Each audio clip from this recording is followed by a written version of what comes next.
Hey guys, my mom just sent me a giant package full of all of the things that I love to put in my trail mix when I home make my trail mix, and honestly, the only trail mix that I really eat is my homemade trail mix because the important part of trail mix is the nut to fruit ratio. And if the nut to fruit ratio is not perfect, it's no good. So I make my own so that I can have the perfect nut to fruit ratio. It's like frozen yogurt, right? Like if you don't have the right topping to yogurt ratio, it's no good. So you kind of just have to build your own. So I was just about to make it and I thought I would show you guys what I put in my trail mix so that you can craft your own trail mix and maybe use my recipe because I really like it. I think it's really good. I just went to Marshall's to get a new giant jar to put my trail mix in, and Marshall's is my favorite because this was like super cheap. It was like $2 and it's cute. Like, look at that. Don't you want to eat your trail mix out of this? I do. So at this point, you're probably wondering, like, Marissa, okay, what goes in your amazing trail mix? Well, let me tell you. We'll start with the nuts. We have walnuts, cashews. I prefer the ones that don't have added oil and salt, but this is what my mommy sent me.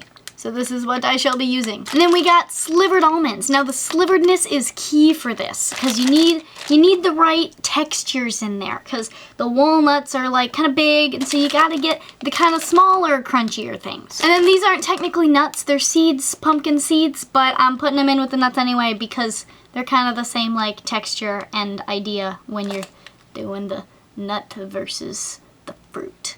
Yeah. And then for the fruits, we have mulberries, goji berries, golden berries, which I don't actually like very much by themselves because they're very bitter, but they add a nice like tanginess to this trail mix, so I like them in the trail mix. And then the final fruity ingredient that I usually use is dried dragon fruit, but apparently it doesn't exist anymore unless you want to spend $50 on an ounce. So I didn't get that, because that would make this like the world's most expensive trail mix, and I'm not about spending that much money to have the perfect trail mix. So I went on Amazon and I was like, the dried fruit. And this is what I found. I got some jackfruit. I have never had jackfruit. Don't know what it tastes. Don't know what it's gonna do to this trail mix. So this could be a total gamble. But I'm hoping it works kind of well. I have a feeling it's a kind of similar texture, which is more what I'm after than the actual taste. So I should probably try this before I actually put it in my trail mix, just to make sure I don't actually screw it all up. What just happened? I just opened it and it didn't do the thing. Just kidding, I got it, it's all good. Kind of smells like dried mango, which is cool. It's all stuck together, that's not very helpful. Okay. That'll work. And then finally, the surprise ingredient, which is neither a nut nor a fruit, you gotta have chocolate. So I have cacao nibs and sweet cacao nibs.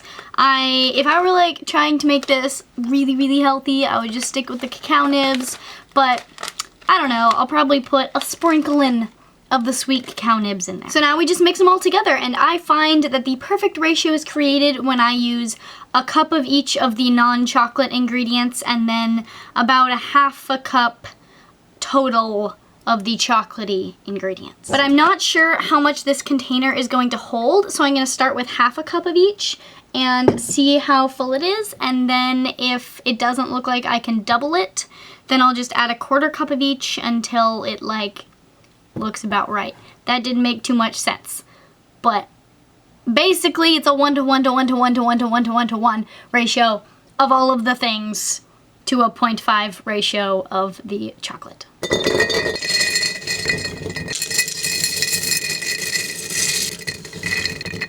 I forgot to mention, you gotta rip up the jackfruit because you don't want these giant chunks, so you gotta make it smaller. Which is annoying because this doesn't break as easily as dragon fruit. But I'm gonna do it anyway because it's gonna be the perfect trail mix.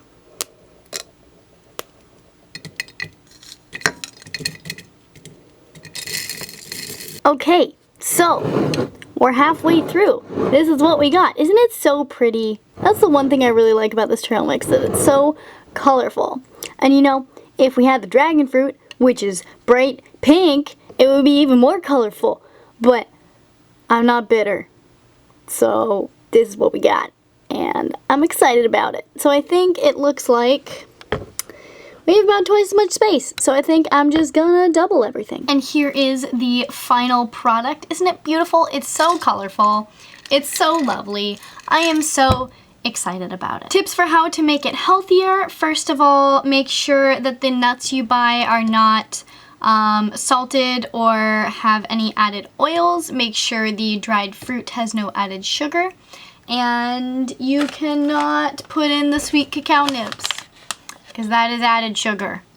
And the Marisa method likes to avoid added sugar when trying to eat healthfully. Healthfully?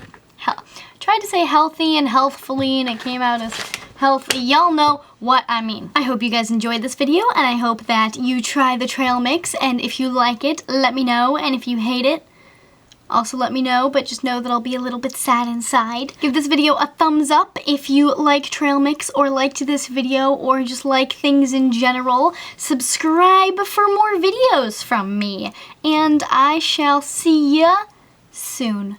Bye-bye.